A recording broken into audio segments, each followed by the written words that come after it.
India 360 news पर मैं विजय आप सभी का स्वागत करता हूं। शिक्षा मंत्री रमेश पोखरियाल निशंक ने ऐलान किया है कि जूनियर रिसर्च फेलोशिप और असिस्टेंट प्रोफेसर की पात्रता के लिए 2 मई से लेकर 17 मई को यूजीसी नेट परीक्षा 2021 आयोजित की जाएगी। अभ्यर्थी 2 फरवरी से 2 मार्च तक परीक्षा के लिए आवेदन कर सकेंगे और 3 मार्च तक आवेदन शुल्क जमा कर सकेंगे। और इसी के साथ में पोखरियाल निशंक ने मंगलवार को 10वीं और 12वीं की सीबीएसई बोर्ड परीक्षाओं के लिए डेट शीट भी जारी कर दी है। दोनों कक्षाओं की बोर्ड परीक्षाएं 4 मई को शुरू होंगी और 10वीं की बोर्ड परीक्षा 7 जून जबकि 12वीं की 11 जून को खत्म होंगी। वहीं 12वीं की परीक्षाएं 2 शिफ्ट में कराई जाएंगी। WHO के चीफ ने कहा है कि वैक्सीन के मामले में राष्ट्रवाद की नीति अपनाना गलत है और उन्होंने कहा कि अगर सभी देश ऐसा करने लगे तो इससे वायरस के नए म्यूटेंट्स या वेरिएंट बढ़ने का खतरा है। उन्होंने कहा कि अगर कुछ देश वैक्सीन नेशनलिज्म की नीति अपनाएंगे तो इससे खतरा बढ़ सकता है। मेडिकल जर्नल लेसेंट ने मंगलवार को अपनी रिपोर्ट में बताया कि रूस की वैक्सीन स्पुतनिक वी कोरोना से बचाव में करीब 91.6% इफेक्टिव है। फेज 3 के नतीजों की रिपोर्ट में यह बात सामने आई है और इस ट्रायल में 19,866 वॉलंटियर शामिल किए गए हैं। इनमें से 14,964 को वैक्सीन और 4,902 को प्लाज्मा दिया गया है और दोनों ही डोज के बीच करीब 21 दिन का अंतर भी रखा गया है।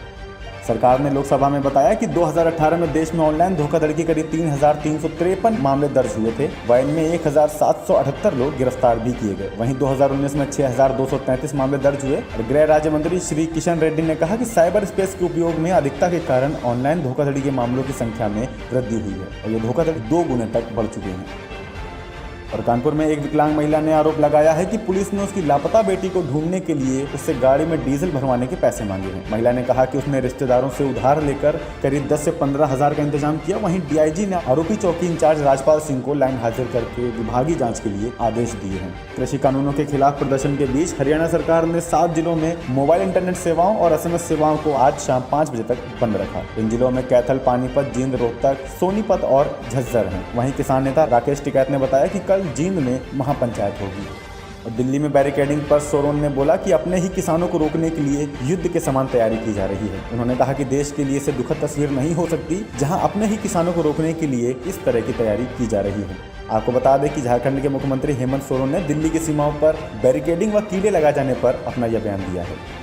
और इजरायली दूतावास के पास 29 जनवरी को हुए धमाके की जांच गृह मंत्रालय ने राष्ट्रीय जांच एजेंसी यानी कि NIA को सौंप दी है। अब तक दिल्ली पुलिस इस मामले की जांच कर रही थी जिससे कोई भी लीड सामने नहीं आई। और सरकार ने संसद में बताया कि लगाए गए यात्रा प्रतिबंधों की वजह से 2020 में करीब 26.8 लाख विदेशी पर्यटक भारत आए और यह संख्या करीब 2019 की तुलना में 75% से कम है। पर्यटन मंत्री प्रहलाद पटेल ने एक प्रश्न के लिखित उत्तर में बताया कि 2019 में 1 करोड़ जबकि 2018 में 1.5 करोड़ विदेशी सैलानी भारत आए थे।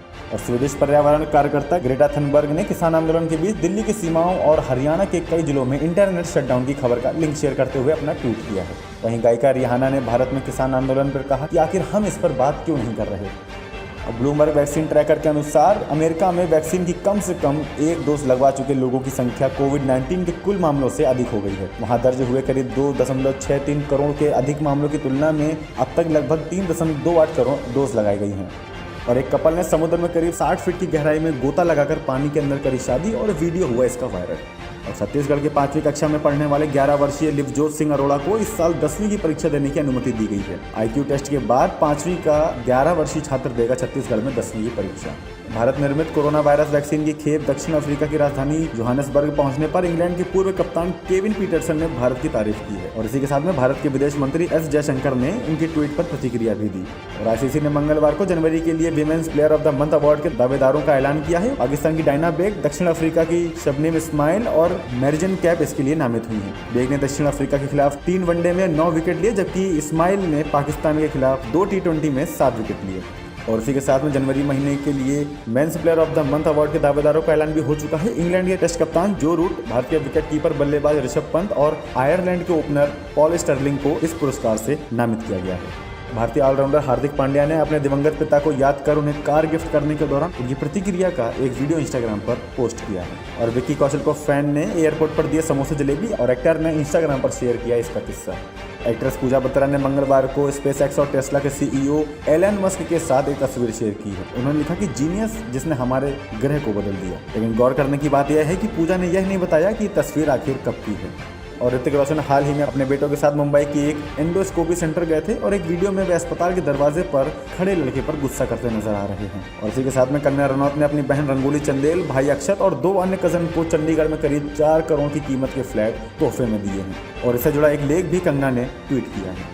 प्रभास की फिल्म आदिपुरुष के सेट पर लगी आग और किसी के भी घायल होने की सूचना अभी तक नहीं मिली है। आपको बता दें कि यह आग मुंबई स्थित सेट पर मंगलवार करीब शाम 4:10 पर लगी थी। और इसी के साथ में मौसम की खबर। पिछले 24 घंटों के दौरान तमिलनाडु के दक्षिणी भागों में हल्की से मध्यम बारिश हुई है और उत्तर भारत में जम्मू कश्मीर, मुजफ्फराबाद में कहीं कहीं पर हल्की वर्षा और ऊंचाई वाले क्षेत्रों में हल्की बर्फबारी भी दर्ज की गई। उत्तर प्रदेश और बिहार के तराई क्षेत्रों के साथ साथ पंजाब और त्रिपुरा के कुछ इलाकों में घना कोहरा छाया रहा और आगामी 24 घंटों के दौरान जम्मू कश्मीर, गिलगित, मुजफ्फराबाद और हिमाचल प्रदेश तथा लद्दाख के कुछ इलाकों में हल्की बारिश और हिमपात होने की संभावना है। बारिश और बर्फबारी की गतिविधियां 3 फरवरी को और बढ़ेंगी और उत्तराखंड में भी कुछ स्थानों पर हल्की बारिश और बर्फबारी देखने को मिलेगी। आगे की अपडेट के लिए देखते रहिए इंडिया 360 न्यूज़, खबर दिन भर की।